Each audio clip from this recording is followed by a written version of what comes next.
Hola, ¿qué tal? Muy buenas noches a todos. El día de hoy vamos a analizar eh, uno de los métodos cualitativos más interesantes en la tradición de esta metodología.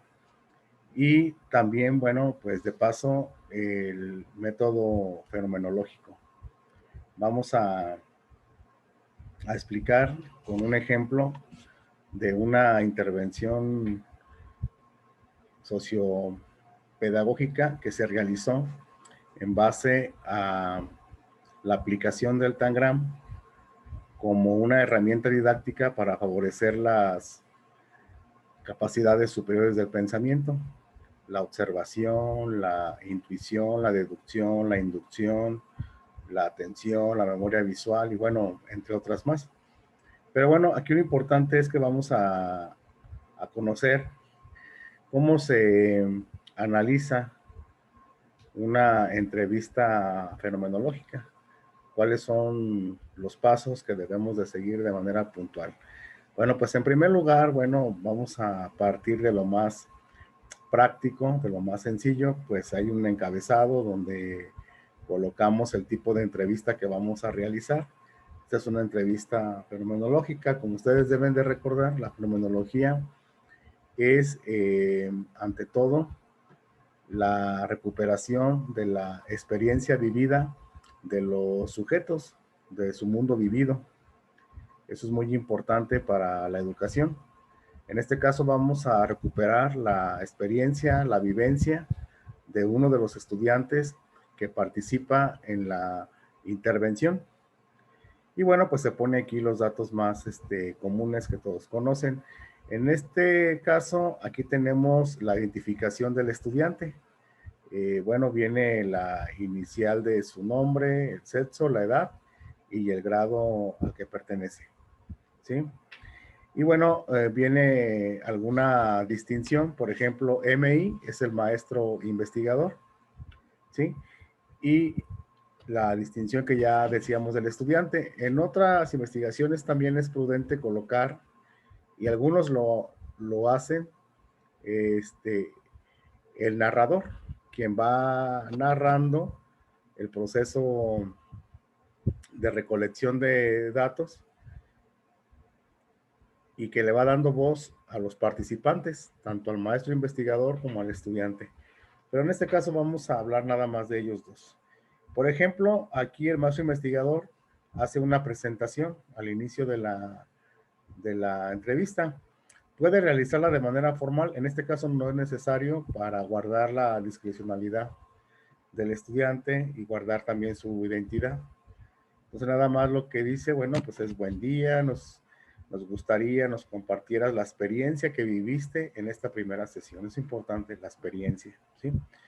Puesto que tus intervenciones han sido muy interesantes, sobre todo la primera parte de la sesión. Siempre vamos a tratar de recuperar la experiencia de aquellos actores que pueden ser claves en nuestra investigación. Entonces vamos a irnos a una primera parte que es sumamente interesante, que es las preguntas norteadoras.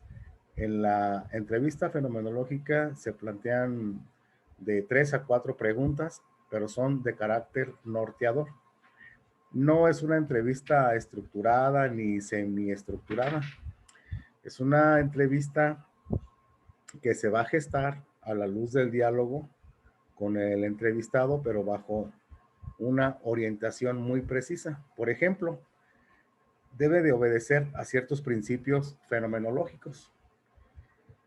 La primera pregunta, ¿qué relación encuentras con lo visto en la sesión y tu vida diaria? Esta pregunta plantea la premisa fenomenológica de conocer el significado de la actividad, el significado de la experiencia. ¿Cómo llevarías a la práctica o lo aprendido en tu vida? Ah, bueno, pues aquí estamos hablando entonces de la vivencia concreta del sujeto. ¿Cómo esa cotidianidad tiene un vínculo muy importante con lo que está viviendo dentro de la intervención y al contrario, ¿sí? ¿Qué obstáculos se presentaron y cómo los resolviste? Es una pregunta también que está dirigida a la recuperación de la experiencia en la intervención y en la fenomenología se le conoce como el mundo vivido. sea, cómo se viven esos retos, esos desafíos. ¿Cómo has solucionado los obstáculos que se te presentan en la vida diaria? Ah, bueno, pues esta se enfoca a la recuperación de la experiencia, ¿no? Y bueno, son las preguntas que son norteadoras. Estas bien se pueden preguntar en el marco de la entrevista o nos van a ser útiles para crear otras preguntas, pero definitivamente las preguntas que van a ir naciendo en el marco de la entrevista son construidas en ese mismo acto. Es algo muy interesante, ¿sí? Por eso se le llaman preguntas norteadoras, porque bien pueden plantearse como un primer inicio, pero en lo general siempre van a surgir derivado del diálogo ya en concreto que se tenga. Después tenemos ya de esta entrevista que se va a realizar, es recomendable que se use alguna grabadora. Ahora que estamos en la pandemia, bueno, pues una videollamada Zoom, buscar los artefactos tecnológicos que nos hagan tener la posibilidad de tener en su totalidad la entrevista y poderla trabajar para la recuperación de datos, para la obtención de datos, en este caso, datos hablados, ¿verdad? Recuerden que tenemos datos hablados, datos observados. En este caso vamos sobre datos hablados. Y bueno, el primer paso es la transcripción, ¿sí? El primer paso es la etapa descriptiva. Dentro de esa etapa descriptiva, ¿sí? Donde vamos a tener una primera descripción de la entrevista, lo primero es una transcripción. Y se le llama lectura general de la descripción de cada protocolo o de cada entrevista. En este caso es de una sola entrevista.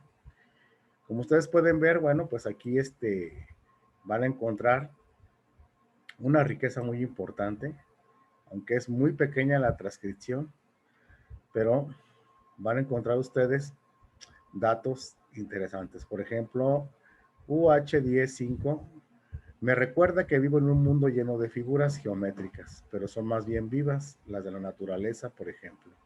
Ya lo había pensado antes, pero no como el día de hoy, y se genera un silencio. Fíjense cómo aquí ya nos está dando él ahí algunas cosas que van a trascender en la investigación. Por ejemplo, dice, bueno, figuras geométricas que están en el mundo, pero él les llama más bien son vivas, ¿no? ¿Sí? Para él las figuras geométricas que pueden ser percibidas en la naturaleza, ¿verdad? Como el triángulo en una montaña, son formas vivas, es muy importante.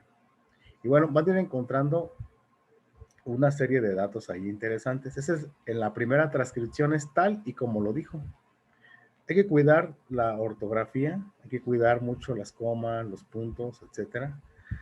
Y luego de ahí vamos a encontrar un apartado muy interesante, ¿sí?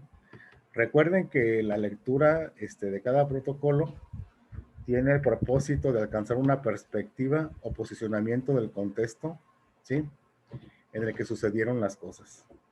Por eso hay que tenerla ahí muy, muy en pie. La tercera parte, que es también de la etapa descriptiva, es la delimitación de unidades temáticas naturales, que es extraer el significado del tema central de cada una de las descripciones protocolares. Hay que ir sacando las unidades. Por ejemplo, recuerdan hace un momento vivo en un mundo lleno de figuras geométricas, pero son más bien vivas. Si ustedes regresan al protocolo, a la entrevista, aquí la van a encontrar. Vivo en un mundo lleno de figuras geométricas, pero son más bien vivas, ¿sí? Y entonces, en ese sentido, en ese análisis fenomenológico, vamos a ir sacando todas las unidades, ¿sí? Temáticas. ¿Por qué se les llama naturales? Porque son las que dice el sujeto, no las que dice el investigador. Por aquí podemos ver varias cosas que él dijo, ¿no? para identificarlo no me costó mucho trabajo, solo el romboide. Bueno, aquí habla de una figura que le costó mucho trabajo reconocer. Bueno, después de esta delimitación, sacamos la expresión del tema central. ¿Qué son los temas centrales? ¿Sí? Dice, en este paso el investigador reflexionará sobre los temas centrales a que ha reducido las unidades temáticas, que todavía están escritos en el lenguaje completo del sujeto, y expresa su contenido de un lenguaje técnico o científico apropiado. Si ustedes se fijan, vamos a sacar temas esenciales, ¿sí?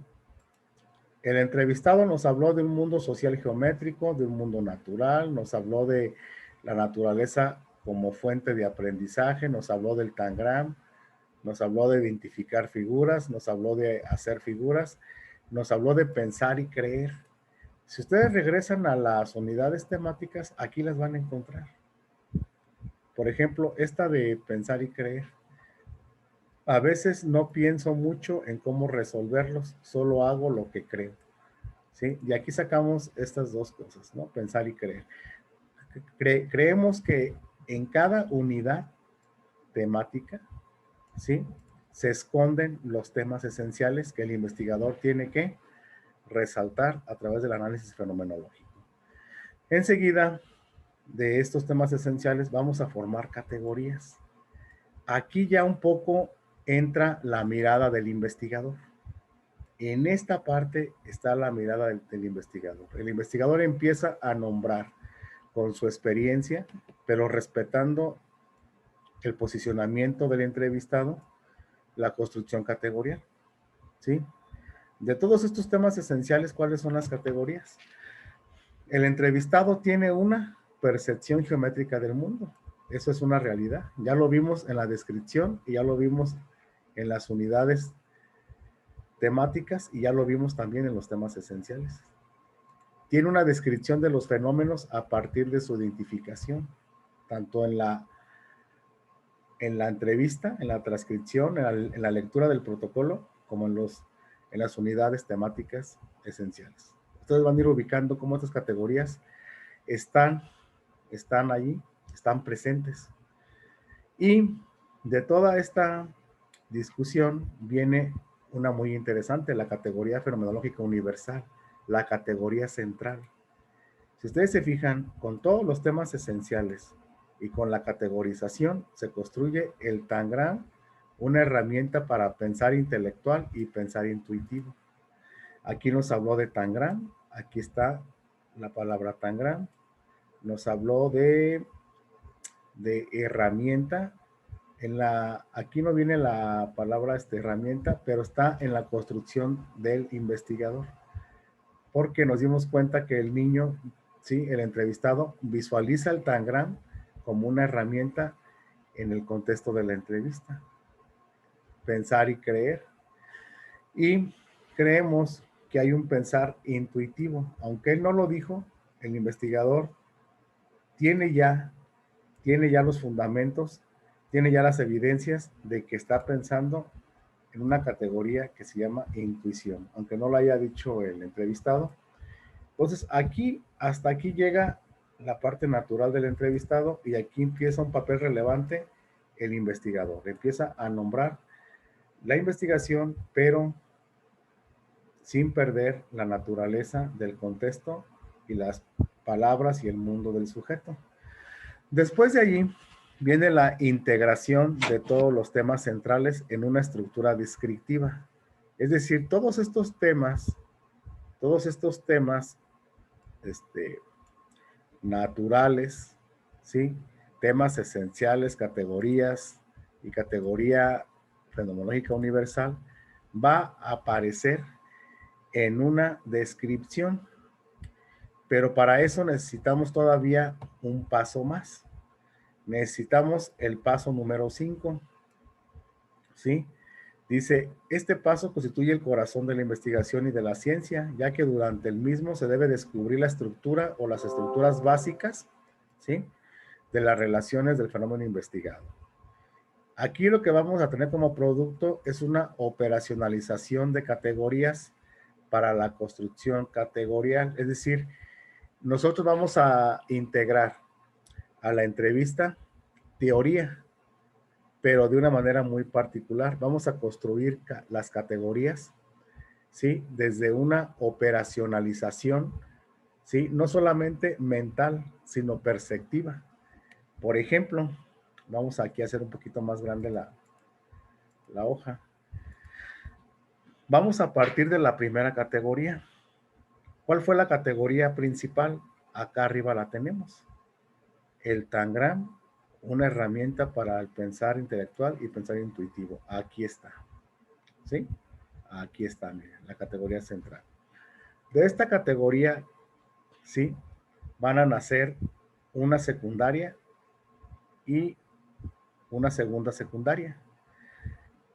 ¿De dónde salen estas? De la misma categoría central, ¿sí?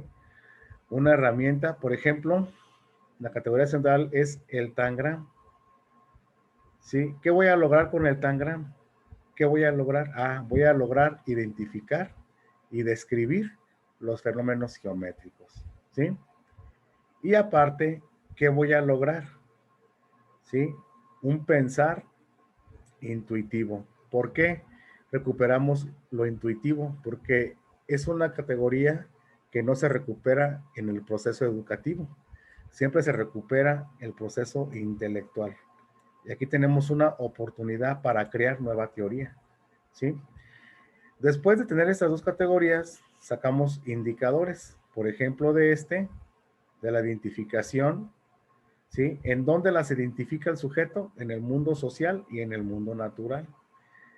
¿En dónde está el pensar intuitivo? Bueno, pues tiene que ver también con una contraposición muy interesante, lo intelectual y lo intuitivo. Fíjense cómo estas categorías van a aparecer ya, ¿sí?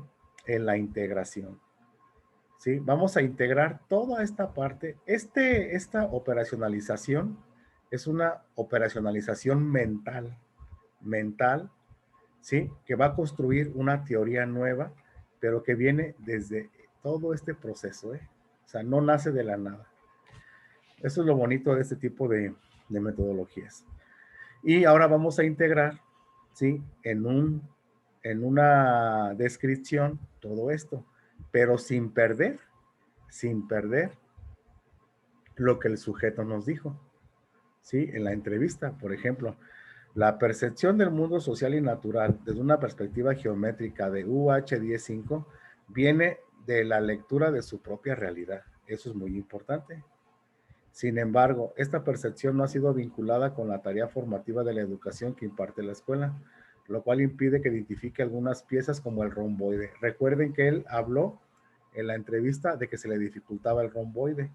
Ahora nos damos cuenta con todo el análisis que la escuela le hace falta vincular la cuestión del contexto que vive el sujeto, cómo lo analiza, cómo lo describe, con la descripción curricular, con los contenidos curriculares, ¿sí? También nos dice él, voy a saltar un poquito algunas cosas. Recuerden que él dijo lo siguiente: la experiencia que UH-10-5 tuvo con el Tangram deja ver que fue significativa al ubicarlo como una herramienta para construir y para pensar. Recuerden que eso lo comento, construir y pensar, ¿sí? Y bueno, vamos a ir integrando, la vamos a ir enriqueciendo. En otras metodologías fenomenológicas se integran citas teóricas, citas teóricas. Por ejemplo, si yo acá tengo el pensar intelectual, pues yo recupero alguna cita de algún teórico que hable sobre el pensar intelectual y lo voy a agregar aquí para enriquecer ese análisis fenomenológico, ¿sí? Pero tengo que tener mucho cuidado. No debo de perder de vista que lo más importante es lo que me dice el sujeto que yo entrevisté. Pero también es un deber moral y ético en la fenomenología comparar qué dice el sujeto y qué dicen otras investigaciones. Por eso estamos hablando de una integración, ¿sí? En la parte ya 7 viene la entrevista final con los sujetos de estudio o estudiados. Aquí lo que vamos a hacer es presentarles a ellos, ¿sí? Cómo quedó la entrevista, después de analizarla, ¿sí? Y preguntarle si realmente fue lo que él dijo. Algunos estarán pensando que al meter alguna parte teórica, ¿sí? O el análisis del investigador, se va a perder lo que él dijo o él no va a percibir lo que dijo. No, sí lo va a percibir porque ustedes tienen que resaltar, ¿sí? De manera muy armónica, ¿sí? Todo lo que él dijo en la entrevista primera, combinándolo con su propia percepción como investigador desde una perspectiva fenomenológica y teórica, objetiva, sin poner su punto de vista, obviamente, y recuperando otras investigaciones, ¿sí? Y después, pues ya pasamos a la última parte, ¿sí? Ya donde pues el producto se le denomina pues la devolución de resultado y obtención de feedback. Es decir, yo le presento, ¿sí? La entrevista analizada a mi entrevistado y hacemos una devolución de resultado y obtención de feedback. Es decir, bueno, ¿qué te pareció la entrevista? Sí es lo que tú comentaste, pero también puede haber una retroalimentación. Ah, ¿sabes qué? Ahora que recuerdo, podemos agregar esto. Es decir, todavía se pueden agregar algunas cosas o todavía algunas cosas se pueden orientar o algunas cosas se pueden también quitar de acuerdo a la visión del entrevistado. Pero ¿sabes qué? Creo que eso no es. Ah, entonces, bueno, lo vamos a quitar. No tiene, no daña, no perjudica en nada lo realizado, porque todo se va quedando en evidencia y bueno, pues ahí están los resultados, ¿no?